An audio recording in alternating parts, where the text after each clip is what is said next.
বন্ধুদের বন্ধুরা দেখুন আজকে আমি কাটা পোনা মাছ ফুলকপি আলু দিয়ে একদম শীতের সিজনের তরকারি দেখাবো।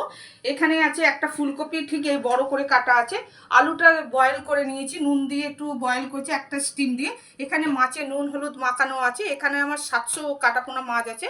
পরিমাণ মতন আমি টমেটো নিয়ে নেবো, ধনে পাতা নেবো, কড়াইশুঁটি দেবো, আমি ফোড়নে দেবো হচ্ছে গরম মশলা, তেজপাতা, লঙ্কা গুঁড়ো, হলুদ গুঁড়ো, নুন দেবো পরিমাণ মতন, অল্প একটু মিষ্টি দেবো, যে নুন চিনির ব্যালেন্স নিয়ে আসবো, ভালো ঘি দেবো লাস্টে নামাবার সময়। এখানে আদা পেস্ট করা আছে, আদা পেস্ট দেবো। এবারে আমি দেখুন কড়াইয়ে সর্ষের তেল দিয়ে দিয়েছি, আমি মাছগুলো ভাজা বসাচ্ছি। আপনারা আমার চ্যানেলের পাশে থাকুন বন্ধুরা।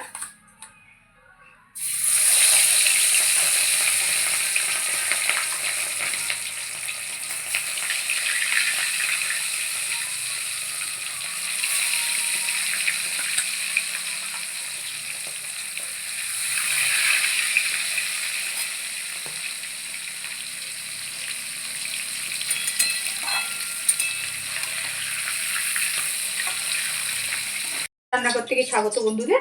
বন্ধুরা দেখুন আজকে আমি মূলো দিয়ে মুসুর ডাল দেখাবো। এখানে মূলো আছে, একটা মূলোকে ঠিক আমি এইভাবে ঠিক কেটেছি মাছের ঝোলের আলুর মতন করে। একটা টমেটো দিয়ে আছে, 100-র মতো কড়াইশুঁটি ছাড়ানো আছে। ডালটা আমার হলুদ দিয়ে সেদ্ধ করা আছে। এখানে আমি যখন সাতলাবো পাঁচফোড়ন আর শুকনো লঙ্কা দেবো, 5 থেকে 6টা শুকনো লঙ্কা আছে, 1 চামচের মতো পাঁচফোড়ন আছে, নুন দেবো পরিমাণ মতো, ধনে পাতা দেবো ডালটা নামাবার মুখে। এখানে আমি তেল বসিয়ে দিয়েছি, তেলের মধ্যে এবারে আমি দেখুন ফোড়নগুলো দিয়ে দিচ্ছি। এখানে 5টা আমি মোটা সমেতই শুকনো লঙ্কা দিচ্ছি, দেখতে ভালো লাগবে বলে পাঁচফোড়নটা দিচ্ছি। একটু ফোড়নগুলো হোক বন্ধু। ডালটা এখানে ফোড়নটা হয়ে গেছে, ফোড়নগুলো এবারে দেখুন ফোড়নের মধ্যে আমি এই ডালটা ঢেলে দিচ্ছি, মুগের ডালটা। এখানে একটু গরম জল দিচ্ছি আমি এই গামলিটার মধ্যে। এইটা ভাতের ডাল বন্ধুরা। রেসিপিটা যদি ভালো লাগে বেশি বেশি করে শেয়ার করবেন, লাইক দেবেন, কমেন্ট করবেন। চ্যানেলের পাশে থাকার জন্য আপনাদেরকে অজস্র ধন্যবাদ। এখানে দেখুন এবার আমি ধনে পাতাটা দিয়ে দিচ্ছি, নুন দিয়ে দিচ্ছি পরিমাণ মতো, ডালটা এবার নাড়ছি। ডালটা হবে বন্ধুরা, এটা একটু বসা বসা একটু ডালটা একটু হবে। ঠিক আছে বন্ধুরা, দেখুন এবারে আমি নামিয়ে দিচ্ছি। যদি রেসিপিটা যদি ভালো লাগে আপনারা বাড়িতে অতি অবশ্যই ট্রাই করবেন।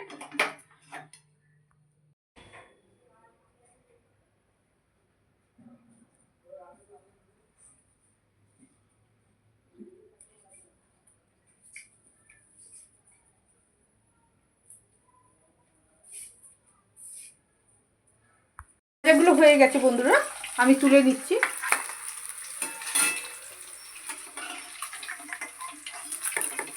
এই মাছ ভাজার তেলেই আমি আর চেঞ্জ করছি না তেলটা, এই মাছ ভাজার তেলেই আমি কপিগুলো দিয়ে দিচ্ছি। রেসিপিটা কী করে করবো এবারে আপনারা আমার পাশে থাকুন, দেখতে থাকুন আমি কী করে করি রেসিপিটা।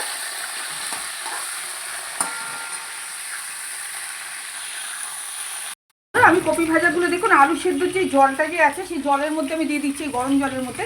আমি এটাকে একটু সেদ্ধ করে নেবো, যেহেতু আলুটা সেদ্ধ করা আছে বলে।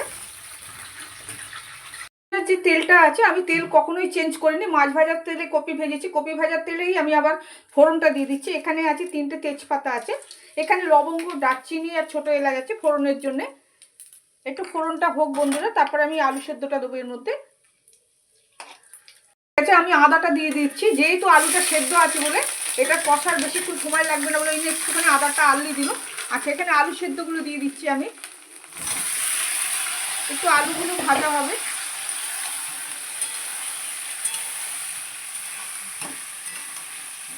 আলু আর আদাটা দিয়েছি কষার জন্য, আমি টমেটোটা দিচ্ছি,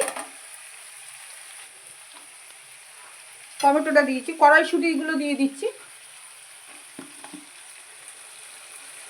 পরিমাণ মতন হলুদ দিচ্ছি, লঙ্কা গুঁড়ো দিচ্ছি। ঝালটা আপনাদের মতন করে খাবেন, আর যেহেতু আমাদের একটু ঝাল হয় বলে আমরা ঝালটা বেশি দিচ্ছি।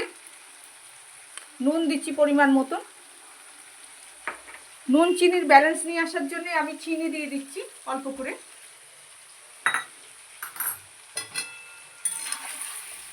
মশলাগুলো কষা হবে বন্ধুরা, দেখুন কি করে রেসিপিটা করছি, এবারে থাকুন আমার পাশে। কষা হয়ে গেছে। আমি এবার দেখুন কপি ভাজাটা যে সে একটুখানি গরম জল দিয়ে বয়েল করে নিয়েছি, আমি এটা ঢেলে দিচ্ছি এর মধ্যে।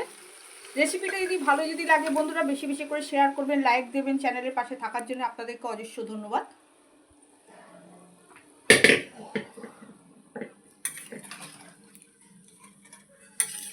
আচ্ছা, ধনে পাতাগুলো দিয়ে দিচ্ছি এবারে।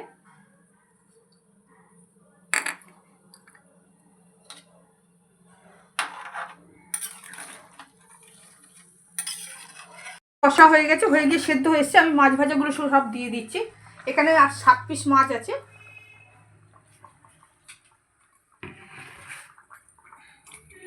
আচ্ছা, আমি ভালো ঘি দিচ্ছি এর মধ্যে। একদম নামাবার মুখে হয়ে গেছে।